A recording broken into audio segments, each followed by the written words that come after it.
So here we are, waiting at the shops, and I've got a few minutes to spare, so I thought perhaps I could try another video. What I wanted to talk about is my thoughts on hybrids.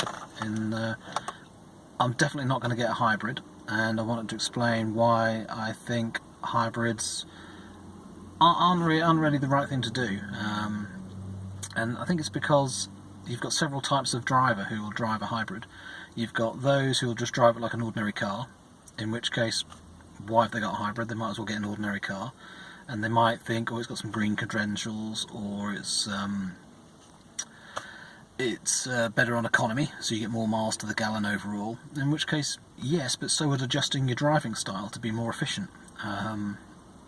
So if they want to be green, then you could just improve your driving style rather than just drive it from A to B like any ordinary car. If you want better miles per gallon, you could have a nice diesel. So those options seem to me more sensible than buying a hybrid. So almost buying a hybrid like a Prius is a lifestyle decision from what I can see, and how it feels to me. Obviously everyone's different, and there'll be people that want a hybrid for lots of different reasons, but to me it doesn't seem to fulfill any. It's a halfway house.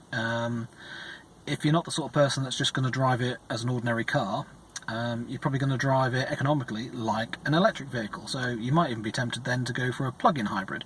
And that's where I came in. I came in thinking, you know, maybe a plug-in hybrid's for me, and the logic with that is, well, if it can do 30 to 40 miles on a charge, and most of my journeys are 5, 10, 15, 20 miles, then, you know, 60, 70, 80% of my journeys can be done on the electric side, and that leaves the engine there for when I want a longer distance journey. So it's almost like a range extender, but a really, really long one.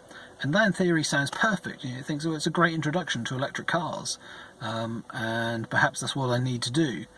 But, and this is where the but comes in, the more I think about it, the more it doesn't seem to work. And one reason is because the plug-in hybrids are all different. Take for example the Ioniq. The Ioniq doesn't have the same electric powertrain in it, in the plug-in hybrid, that it does the full electric car. It's a slower motor, a less powerful motor. Very efficient, but it's less powerful, so it's not going to have such a good driving experience. So if I went that route and had the plug-in hybrid, I wouldn't be enjoying the drive as much. And if I'm not enjoying the drive, I'm not enjoying the car. So it's sort of self-defeating that it fulfills the economy side of things and the practicality and looks good on paper, but the reality is it wouldn't be a good driving experience, and I'd have to plug it in every night, every single night, and I think that'd be a pain. Probably some people do charge and top up their electric cars every night, but you know, I fancy having one that's, you know, proper 200-mile range, and then you don't have that issue. You fill up once a week or once a fortnight, and away you go. It just becomes easier. And if I like the electric car, then, and I'm going to drive a plug-in hybrid just on the electricity, then what's the point? It's like buying an electric car with only a 30-mile range or a 40-mile range, and if I did that, I wouldn't consider it at all. So for me, for those that would drive economically like an electric car using the electric feature, it's only halfway there, and it's not the sensible thing to buy, because what you really want is an electric car. And if you drive it normally, like a normal car, then it's not the most practical thing anyway. You might as well get a diesel.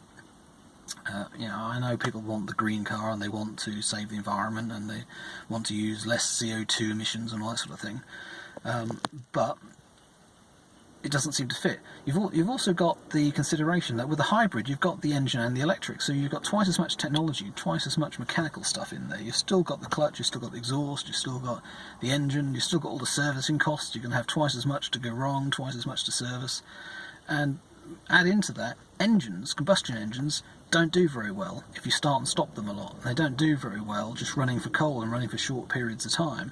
They're much better off running for long periods of time. So having an electric car with a 30-40 mile range and then occasionally using the engine can't be good for it.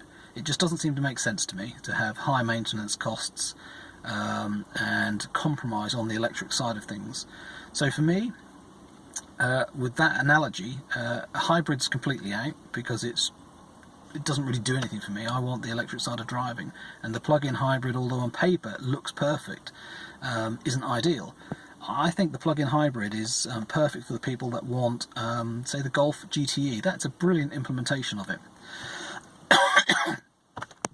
in that you get a full, I think it's something like 120 horsepower you get from the electric side, added to that with a 1.4 turbo engine. And basically the reason why you'd buy that car is, one, you like a bit of the economy, but two, you like the performance, because you get the high performance from the electric side and the petrol engine, and together it makes a great GTI car. And that as a car really makes sense. And although that would be tempting to have for fun, it's back to, what do I want a car for? If I want a car for speed and fun, would I buy a Golf GTI? Well, probably not. I'd probably buy one with a bigger engine. In the past I've owned TVRs, I've owned 4 TVRs, and that's where I differ from some people, that I like to do things whole hog. I don't like to do them half-heartedly. So if I want a performance car, I want 300, 400 horsepower.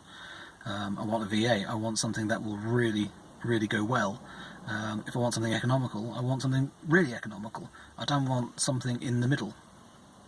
So a Golf GTI to me seems to be something in the middle. So it's a nice car to drive, but it's neither one thing or the other. It's not just a pure sports car, fast, and it's not just a very economical hybrid.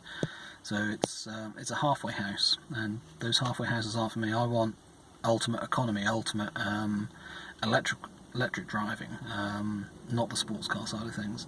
So for some people, plug-in hybrids work. Which ones have I considered? The Mini Clubman. I thought the Mini Clubman had a brilliant range. I think that was 39 miles, the same as the Ioniq. I would have thought about the Ioniq plug-in hybrid, and I would have thought about the Golf GTE. The Golf GTE, yeah, it's a bit of a mystery how it can be cheaper than the e-Golf, since it's got all the engine components as well. But they're the ones I considered, and that's my reasoning why I'm not choosing a hybrid of any description.